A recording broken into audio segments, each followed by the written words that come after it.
Hi hello welcome to Yog stack. Thanks for supporting my videos. మీరు ఎవరైనా నా ఛానల్కి ఫస్ట్ టైం వచ్చినట్టయితే దయచేసి ప్లీజ్ సబ్స్క్రైబ్ చేసుకోండి. సో నా వీడియోస్ని లైక్ చేయండి. మీకు ఇంపార్టెంట్ అనిపిస్తే ఎవరికైనా యూజ్ అవుతుంది అనుకుంటే దయచేసి షేర్ చేయండి. And thanks for encouraging me. Without wasting time let's dive in to the today's topic. ఏంటంటే ప్రస్తుతం మండుతున్న సమస్య అందరికీ తెలిసిందే. H1B వీసాలు, లేకపోతే స్టూడెంట్ వీసాలు, లేకపోతే ట్రంప్, అమెరికా. సో అన్నీ ఈ ప్రపంచంలో ఏం జరుగుతుందో మొత్తం పక్కన పెడేసి ప్రస్తుతానికి అందరి కాన్సన్ట్రేషన్ అయితే దీని మీదే ఉంది. సో బేసిక్గా ఇది ట్రంప్ అధికారంలోకి వచ్చిన తర్వాత ఆయన చేస్తా అని చెప్పేసి ఇల్లీగల్స్ని పంపించేస్తాను, ఎవరైతే అన్డాక్యుమెంటెడ్ వాళ్ళని పంపించేస్తాను అని చెప్పేసి చెప్పింది తను చేస్తున్నాడు. సో బట్ ఇప్పుడు ప్రెసెంట్ ఏంటంటే 205 ఇండియన్స్ని, ఎవరైతే ఇల్లీగల్ మైగ్రెంట్స్ ఎవరైతే ఉన్నారో వాళ్ళని యుఎస్ వాళ్ళ 17 ఆర్మీ ఎయిర్ క్రాఫ్ట్లో ఇండియాకి పంపించారు. సో అదేంటి, ఎప్పుడు ల్యాండ్ అవుతుంది, ఎక్కడ ల్యాండ్ అవుతుంది, మోస్ట్ ప్రాబ్లీ ఎక్కడో రాజస్థాన్లో ల్యాండ్ అవుతుంది అనేది ఏమో అంటున్నారు, కానీ బట్ డీటెయిల్స్ అయితే తెలీదు. బట్ బేసికలీ చాలామంది మైండ్లో ఏంటంటే, ఎందుకు మన వాళ్ళని, మన ఇండియా వాళ్ళని పంపించడం ఏంటి, మన ఇండియా వాళ్ళని టార్గెట్ చేశారేంటి, మన ఇండియా వాళ్ళని మన వైపు నుంచి మనం ఆలోచిస్తాం, కానీ ఇండియా వాళ్ళని టార్గెట్ చేయడం కాదు. అది ఇల్లీగల్ ఇమిగ్రెంట్స్ అందరినీ ఎక్కడున్నా సరే ఎతికెతికి ఏరియాకి పంపిస్తున్నారు. సో వీళ్ళంతా ఎవరయ్యా అంటే, మనం టెన్షన్ పడే మన H1B మీద వెళ్ళిన వాళ్ళు, జాబులు చేసే వాళ్ళు, చక్కగా ప్రాపర్ లైఫ్ లీడ్ చేస్తున్న వాళ్ళు కాదు వీళ్ళంతా. వీళ్ళు ఎవరయ్యా అంటే దొడ్డిదారులో, దొంగదారులో, అటుపోయి ఇటుపోయి. ఇప్పుడు రీసెంట్గా నేను ఎప్పుడో ఒక కేసు ఒకటి చూశాను, నేను లాస్ట్ ఇయర్ అనుకుంటా. ఒక ఫ్యామిలీ ఆఫ్ గుజరాతీస్, నలుగురు, ఇద్దరు పిల్లలు, మదర్ అండ్ ఫాదర్, నలుగురు మైస్కి మొత్తం వాళ్ళు ఫ్రోజన్ అయిపోయి చచ్చిపోయారు. వాళ్ళు ఏంటంటే 60 lakhs ఎంతో సంథింగ్ ఇచ్చేసి ఇల్లీగల్గా యుఎస్లో ఎంటర్ అవ్వడానికి చాలా దూరం పాపం వాళ్ళు ట్రావెల్ చేశారు. బట్ కొంత దూరం వచ్చిన తర్వాత ఇంకా ఐస్కి కండిషన్స్కి వాళ్ళు తట్టుకోలేక అక్కడ చనిపోయారు. అంటే ఏంటంటే ఇప్పుడు ఇలాగా వచ్చిన వాళ్ళంతా ఇల్లీగల్ ఇమిగ్రెంట్స్ అన్నమాట. సో ఈ ఇల్లీగల్ ఇమిగ్రెంట్స్ని పంపించేయడం ఎందుకు అని కొంతమంది అడుగుతున్నారు. కానీ పంపించేయడం ఎందుకు అంటే, బేసిక్గా మీకు ఒక సింపుల్ ఎగ్జాంపుల్ చెప్పాలంటే, వీళ్ళందరినీ పోషించడానికి, సో వీళ్ళు పని చేసే వాళ్ళు కొంతమంది ఉంటారు, ఉట్టిగా దేశదిమ్మర్లాగా తిరిగే వాళ్ళు కొంతమంది ఉంటారు, ప్లస్ ఆర్గనైజ్డ్ క్రైమ్స్లో ఎక్కువ. అంటే మీరు చూసుకుంటే కనుక ఇల్లీగల్ సోషల్ యాక్టివిటీస్ చేస్తూ ఉంటారు ఆ క్రైమ్స్లో, వాటన్నిటిలో చాలామంది. ఎందుకంటే వీళ్ళు చాలా రఫ్గా ఉంటారు, రఫ్ మైగ్రెంట్స్ అన్నమాట. వీళ్ళు ఎప్పుడైతే ఇల్లీగల్గా గోడదోకి దేశం దాటి వద్దాం అనుకున్నారో అంటే వాళ్ళ మైండ్ సెట్ రఫ్గా ఉంటుంది. సో అలాంటి రఫ్గా ఉన్న మైండ్ సెట్ ఉన్న వాళ్ళు ఏం చేస్తారు, వాళ్ళు ఏం ప్రాపర్గా చక్కగా టై కట్టుకొని సూట్ వేసుకొని 9 to 5 జాబ్కి వెళ్ళరు. వాళ్ళు ఏంటంటే వాళ్ళ ఎయిమ్ ఏంటంటే డబ్బులు సంపాదించాలి. అది ఎనీ ఫార్మ్ ఆఫ్ షేప్ డబ్బులు సంపాదించాలి, bad or good. So drugs అనో, లేకపోతే ఇంకోటనో ఏదో ఒక రకంగా వాళ్ళు దేశానికి నష్టం చేస్తూ ఉంటారు. అట్ ద సేమ్ టైం మన అనుకోకుండా మన యూత్ కానీ వాళ్ళు కానీ, ఇప్పుడు చాలామంది క్రిమినల్ దాంట్లో ఇన్వాల్వ్ అయిన వాళ్ళు, పాపం వాళ్ళు ప్రాణాలు పోగొట్టుకున్న వాళ్ళే కానీ, సో అలాంటి వాళ్ళు చాలామంది ఉన్నారు. సో ఇప్పుడు ఇది కరెక్టా తప్ప అంటే 100% తప్పే. ఇట్లాంటి ఇల్లీగల్స్ని పంపించాల్సిందే, దాంట్లో డౌట్ ఏం లేదు. ఎందుకంటే మనకు సేఫ్ సొసైటీ కావాలి. ఎవడైనా ప్రతి చోట సేఫ్గా బతకాలని అనుకుంటాడు. సో సేఫ్ సొసైటీ కావాలి అంటే మనం ట్రంప్కి సపోర్ట్ చేయాల్సిందే. సో ఇప్పుడు ఎగ్జాంపుల్ తీసుకుంటే, వీళ్ళందరినీ పోషించడానికి గవర్నమెంట్ బిలియన్స్ ఆఫ్ డబ్బులు స్పెండ్ చేయాల్సి వస్తుంది. మీకు సింపుల్ ఎగ్జాంపుల్ చెప్పాలంటే, నేను ఒక న్యూస్లో ఎక్కడో చదివాను. నేను న్యూయార్క్లో ఒక పెద్ద హోటల్, పాకిస్తాన్ వాళ్ళకి సంబంధించిన ఒక పెద్ద హోటల్ ఉంది. దాంట్లో every year billions of dollars వాళ్ళకి కట్టుకుంటా అందులో ఇల్లీగల్ ఇమిగ్రెంట్స్ని పెట్టారు అని చెప్పేసి ఒక న్యూస్ చదివాను నేను. But I can't give the authenticity of the news. But అంటే ఏంటంటే, వీళ్ళని పోషించడం కోసం గవర్నమెంట్ ఇంత అమౌంట్ స్పెండ్ చేయాలా. ఇప్పుడు వీళ్ళందరినీ ఎలగొట్టేస్తే ఆ హోటల్ ఖాళీ అయితే చక్కగా డబ్బులు ఇచ్చేసుకుని రెంట్కి ఇచ్చేసుకుంటే ఆ రెంట్ వాళ్ళు వచ్చుకుంటారు. ఇప్పుడంటే ఒక కంట్రీకి ఇన్ని బిలియన్స్ ఆఫ్ డాలర్స్ సింపుల్గా అద్దె కింద కడుతున్నారు వాళ్ళు. అంటే ఇలాంటి ఇల్లీగల్స్ని, పోనీ వాళ్ళు ఎవరైనా నిజంగా దేశ పౌరుల, దేశభక్తుల, దేశానికి సేవ చేసే వాళ్ళు కాదు, అన్ని యాక్టివిటీస్లో ఉండి, లేకపోతే వాళ్ళకి ఎక్కడ తలదాచుకోవడానికి ప్లేస్ లేకుండా వచ్చిన వాళ్ళకి ఇలాగా మంచి అకామిడేషన్, మంచి ఫుడ్, వాళ్ళ లైఫ్ స్టైల్ ఎంత బాగుంటుందండి. ఇల్లీగల్ ఇమిగ్రెంట్స్కి ఇలాంటి అకామిడేషన్ ఇస్తే మంచి 5 star హోటల్లో బ్రేక్ఫాస్ట్ ఎలా ఉంటుంది, లంచ్ ఎలా ఉంటుంది. మనలాంటి మిడిల్ క్లాస్లో ఎవడన్నా 5 starకి వెళ్ళి ఒక్కరోజు అమెరికాలో ఉండాలంటే ఎంత ఖర్చు అవుతుందో ఊహించుకోండి. అంటే వాళ్ళకి ఎంత లగ్జరీ లైఫ్ ఉంది. సో ఇప్పుడు ఇంకా రీసెంట్గా కొత్తగా వచ్చే న్యూస్ ఏంటంటే ఎవరైనా ఇల్లీగల్ వాళ్ళకి అకామిడేషన్స్ దొరకపోతే లోకల్ వాళ్ళు ఎవరైనా కానీ వాళ్ళకి ఒక రూమ్స్ ఇవ్వాలని చెప్పేసి కూడా న్యూస్ వస్తున్నాయి. సో ఇలాంటి సిచ్యువేషన్లో నిజంగా దేశాన్ని కాపాడడానికి అలాంటి వాళ్ళని ఎల్లగొట్టడమే కరెక్ట్. సో అందులో మన ఇండియన్స్ 205 మెంబర్స్ ఇవాళ ఫస్ట్ ఫ్లైట్లో పంపించారంటే యాక్చువల్గా 18,000 మెంబర్స్ వరకు వచ్చింది లెక్క అని చెప్పేసి వాళ్ళు యూఎస్ అంటున్నారు. బట్ ఇవన్నీ అన్కన్ఫర్మ్డ్ సోర్సెస్ అనమాట. But illegal is illegal. ఎక్కడున్నా మన కంట్రీ అయినా కానీ ఎవడైనా కానీ, నేను తమ్మునేల్స్ చూస్తున్నా, మోడీ దెబ్బకు ట్రంప్ వణికిపోయాడు, మోడీ దెబ్బకు ట్రంప్ భయపడిపోయాడు. ప్రపంచమే మోడీకి ట్రంప్కి భయపడుతుంటే మోడీకి ట్రంప్ ఏం భయపడతాడు? ఇప్పుడు మోడీ ఎంత స్ట్రాంగ్ పర్సన్ ఇండియాకి. మోడీ మన ప్రైమ్ మినిస్టర్ చాలా స్ట్రాంగ్ పర్సన్ వరల్డ్కి కానీ ఇండియాకి కానీ. సో అలాంటి స్ట్రాంగ్ పర్సనే ట్రంప్ కూడా. Trump is a business man, సెటిల్మెంట్లు చేసే బిజినెస్ మ్యాన్. బిజినెస్లో ఎలా ఇచ్చుకోవాలి, ఎలా తీసుకోవాలి తెలుసు, ఎక్కడ నొక్కాలి ఎక్కడ తొక్కాలి అన్నీ తెలుసు. కాబట్టి ఏంటంటే ఆయన America first, America they want to make America great again. So అదే కదా వాళ్ళ ఎయిము, వాళ్ళ నినాదము, అది కూడా అంతే. సో దానివల్ల అడ్వాంటేజ్ మనకు కూడా ఉంటుంది, ఎండ్ ఆఫ్ ద డే మన ఇండియన్స్కి కూడా ఉంటుంది.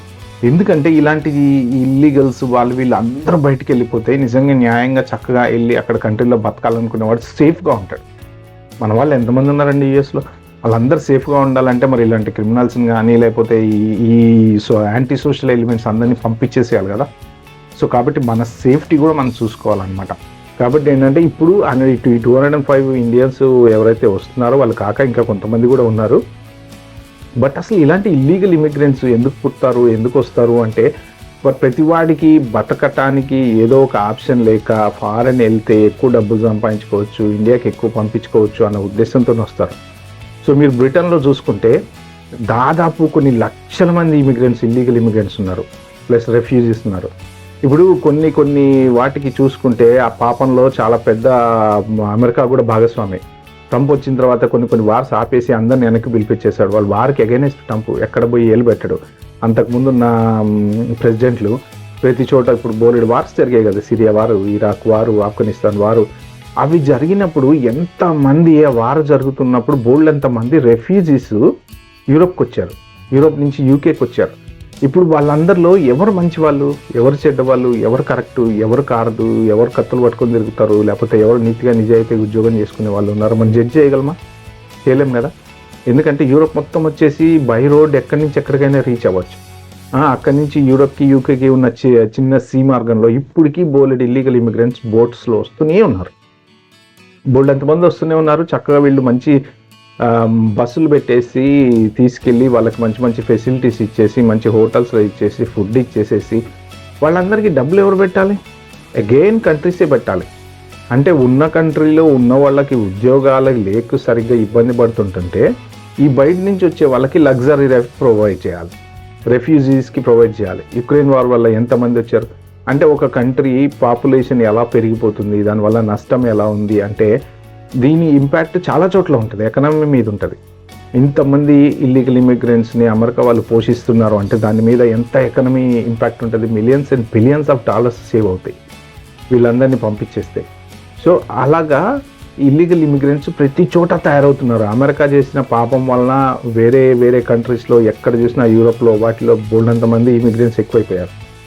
అలాగే వాళ్ళ సైడ్ నుంచి వచ్చేసి మన మెక్సికో నుంచి అక్కడి నుంచి ఇక్కడి నుంచి బోల్డంతమంది ఇల్లీగల్ ఇమిగ్రెంట్స్ వచ్చారు. సో ఇప్పుడు ఈ ఇల్లీగల్ ఇమిగ్రెంట్స్ అందరినీ పంపించడం వల్ల దేశానికి మంచి జరుగుతుంది కానీ నష్టమేం జరగదు. ఒకవేళ అందులో కర్మగాలి మన వాళ్ళు ఎవరైనా ఉండుంటే మాత్రం తప్పదు, భరించాలండి. తప్పే, 100% తప్పే. దాన్ని చేయగలిగేది ఏం లేదు. స్టూడెంట్ వీసా మీద వెళ్ళిన వాళ్ళు ఉద్యోగం రాలేదు అంటే ఉద్యోగం రాకపోతే ఏంటి, ఇల్లీగల్గా ఉండిపోతారా? ఉండిపోకూడదు కదా. వచ్చేసి మళ్ళీ ఏదైనా అప్లై చేసుకొని వెళ్ళాలి. చదువుకోవడానికి వెళ్తున్నారా, డబ్బులు సంపాదించుకోవడానికి వెళ్తున్నారా అనేది కూడా ఉండాలి కదా. సో డబ్బులు సంపాదించడానికి వెళ్ళినప్పుడు వాళ్ళు ఏంటంటే వీసా అయిపోయింది, వేరే వీసా రాలేదు, అక్కడే ఉంటారు, ఏ స్టోర్లోనో అక్కడెక్కడో పని చేసుకుంటుంటారు, డబ్బులు సంపాదించుకుంటుంటారు. ఇన్ని రోజుల నుంచి దొరకలేదు, ఇప్పుడు దొరికారు, పంపించేస్తున్నారు. సో బోల్డ్ అంతమంది విజిట్ వీసా మీద వెళ్తారు. విజిట్ వీసా మీద వాళ్ళ ఏమే వెళ్ళేటప్పుడు అక్కడికి వెళ్ళిపోయి ఉండిపోవాలని చెప్పి. సో అంటే మనం చేసేదే దొంగ పని, ఆ దొంగ పనిని మనం సమర్థించుకుంటున్నాం అనమాట. సో మన గవర్నమెంట్ వాళ్ళు కూడా ఇప్పుడు జయశంకర్ కూడా అదే చెప్పాడు, yes if they are illegal then we are happy to take them back అని చెప్పాడు. ఎందుకంటే there is no excuse for it. Illegal is a illegal. నిజంగా మనం ఎప్పుడు గొంతెత్తి మాట్లాడాలి అంటే చక్కగా లీగల్గా ప్రాపర్గా మనం జాబ్ చేస్తున్నప్పుడు, మనకు ప్రాపర్ వీసా ఉన్నప్పుడు ఎవరైనా వచ్చి మన ఏ కంట్రీ వాడైనా వచ్చి మీరు వెళ్ళిపోండరా అంటేనో, మనం డిస్టర్బ్ చేస్తేనో, అప్పుడు ఎస్ నువ్వు ఎలా అంటావు, నేను లీగల్గా ఇక్కడ బతుకుతున్నా, country has given me right to come in here to do the work and they are paying, we are paying taxes. ఎందుకంటే అమెరికన్ ఎకనమీకి మనము బోల్డ్ అంతా కాంట్రిబ్యూట్ చేస్తున్నాం. మన ఇంజనీర్స్ కానీ, మన టెక్నాలజీ ఎవరెవరైతే ఉన్నారో వాళ్ళందరూ బోల్డ్ అంతా మనం కాంట్రిబ్యూట్ చేస్తున్నారు.